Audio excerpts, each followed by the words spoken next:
What's going on, guys? I am Austin with Ozark Pursuit. Today we are testing out. We're doing some tests. I'm not going to abuse the knife or anything. This is handmade by Thomashacker in Festus, Missouri. Hand forged this knife for me.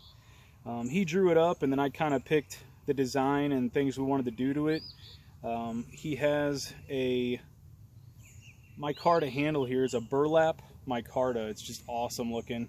And through time, it kind of even looks better. You know, I've had this for a while now. Obviously, full tang. We have an 8-inch blade, a 4-inch handle. It's 13.8 ounces is this knife here. This is a 80 CRV2. And you can see the back side here as well has a little edge on it, and we'll talk about why that's important in a little bit and why that was very intentional. You can also put a lanyard on here as well. I probably will. I just didn't for today. But I'm just going to run it through its paces just for fun, do some simple tests, nothing crazy, and see how it does. You know, just have some fun in general, right? Safety first. Safety first.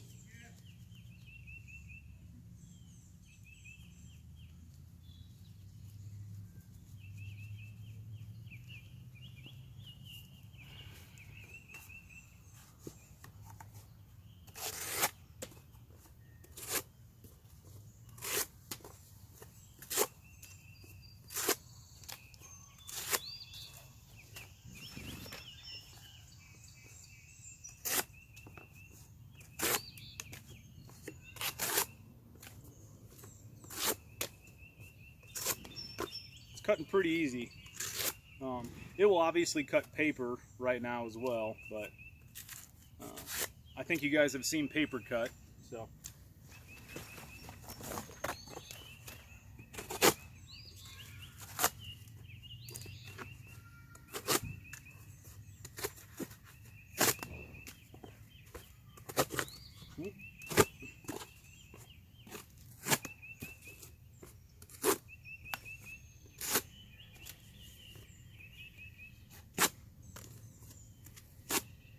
Alright, so he cuts that.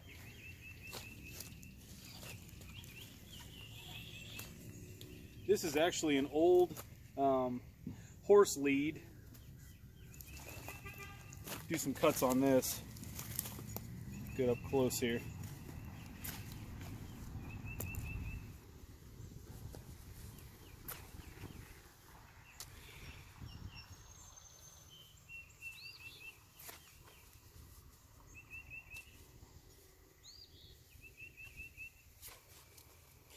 Pretty dense horse lead actually, but it cuts through fine.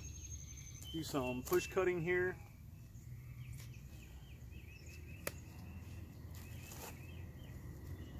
Hopefully you guys can see that. That cuts fine.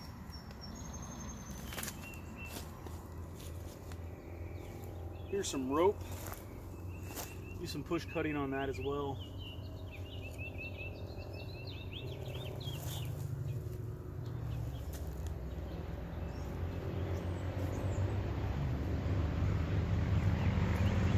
Alright, so that's fine.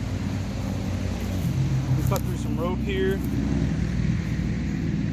Excuse the motorcycles. It's a nice day.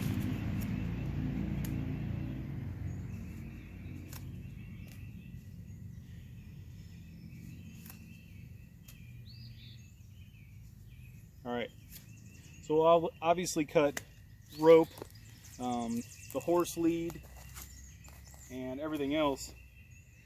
And I'm going to do some chopping with it. Let's do this. We'll start small. This is a solid piece of cedar that I cut last year. And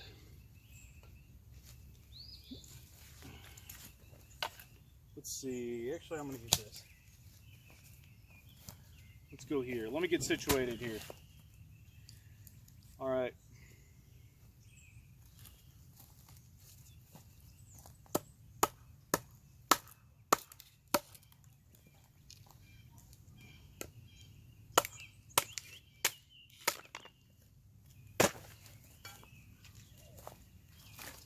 Obviously you can see that's like I said, that's pretty new cedar. It's dense, very, very dense.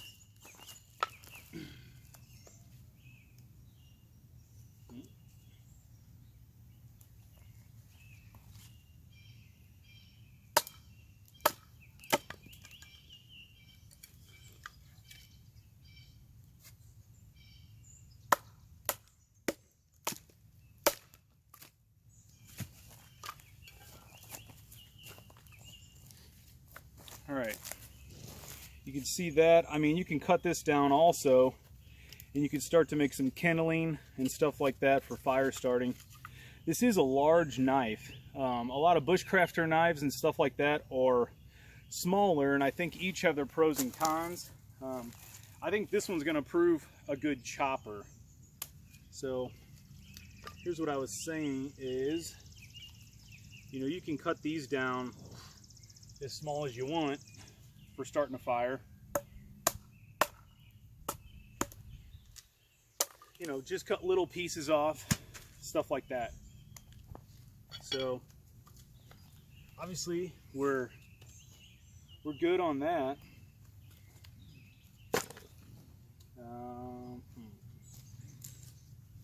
Let's do a big piece here, just for fun. Why not? It's the weekend, right?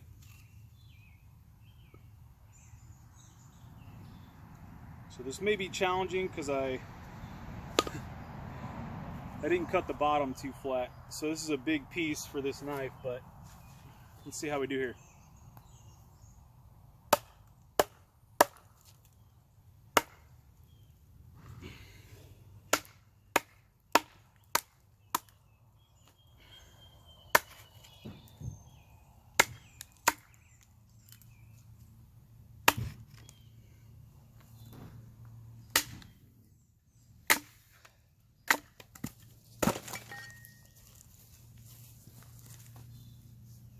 Excuse the horses.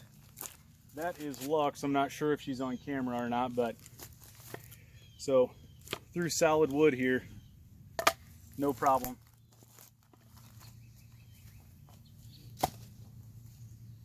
Also, you know, cutting grooves and stuff like that, this is solid oak here. Hopefully you can see that. This was cut this year, so I mean, it's actually pretty hard wood. It's not rotten or anything. But let's see here.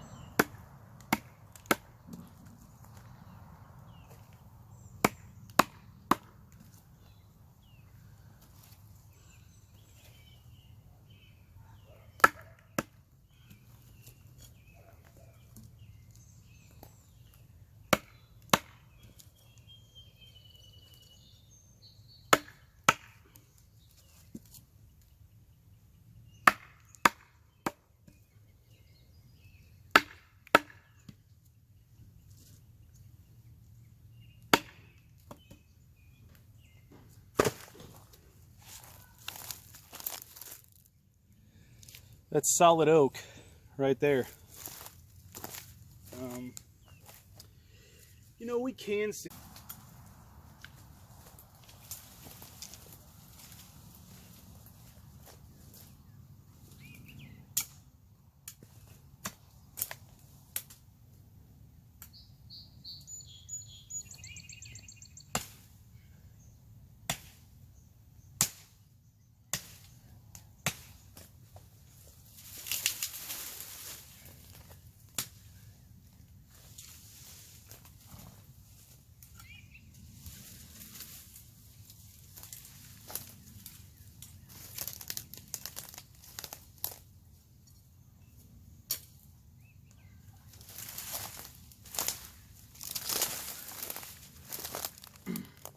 Couple chops.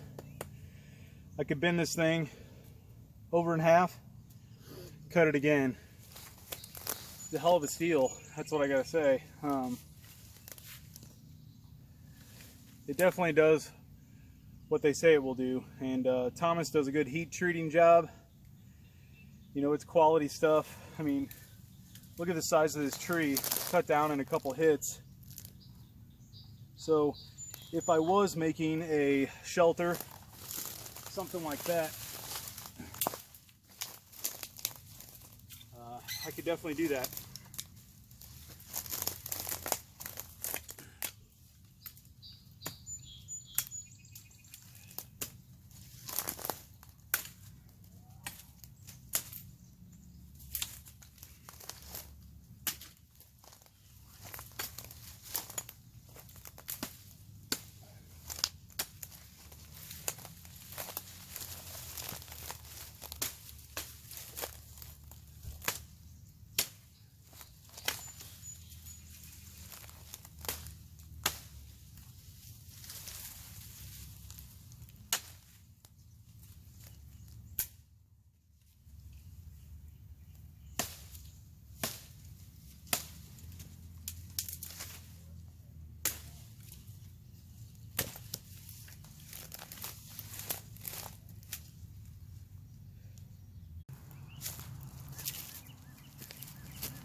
All right, guys and gals, we're just gonna do a little bit of hacking because it's fun, but also you could use this in a survival situation, either for firewood, depending on what you're cutting, and shelter. And I just want to hack stuff up, so let's do that.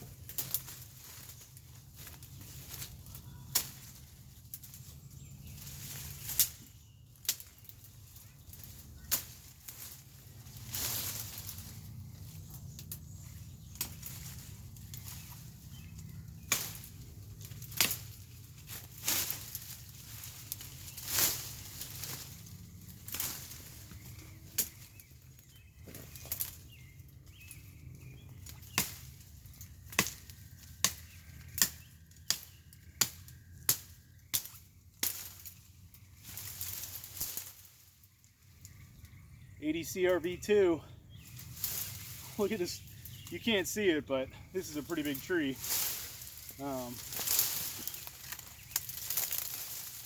Let's keep chopping.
This thing's a chopper.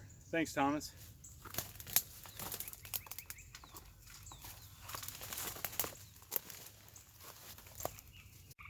All right, guys, let's talk about fire making, which I'm not great at. But I did talk about the back of his knife, didn't I, earlier? Look at that edge that he hammered out. Okay, hopefully you guys can see that. So that wasn't on accident, right? It does tear up the baton a little bit, which people complain about. There's the Thomas Hacker symbol right there. But there's a more important need for this sharp edge back here. So like I said, I'm not great at this, so give me a break, but let's give it a shot anyway. Okay.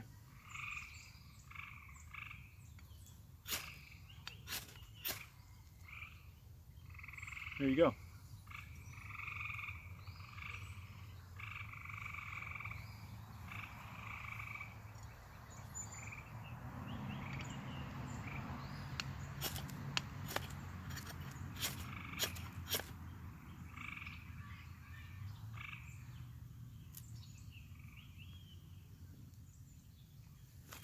We have. All right, let's do this again. Let's make another fire.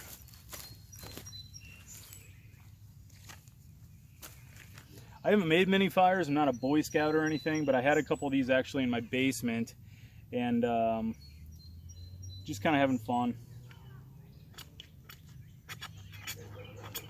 I've taken them on hunting trips and stuff, but you never need them. Luckily, right?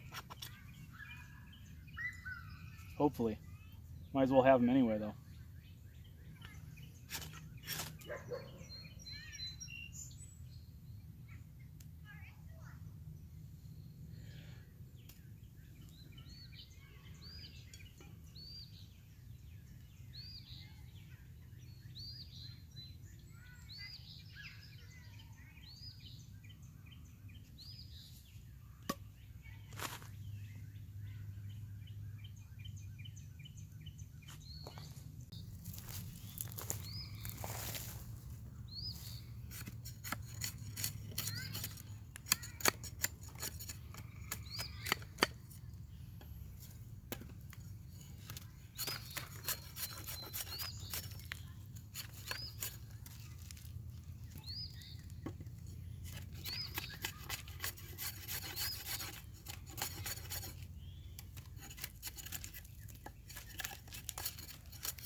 All right, there you have it, guys. The Thomas Hacker mountain knife. It performed really well overall. It is a really long blade, which makes it a really good chopper.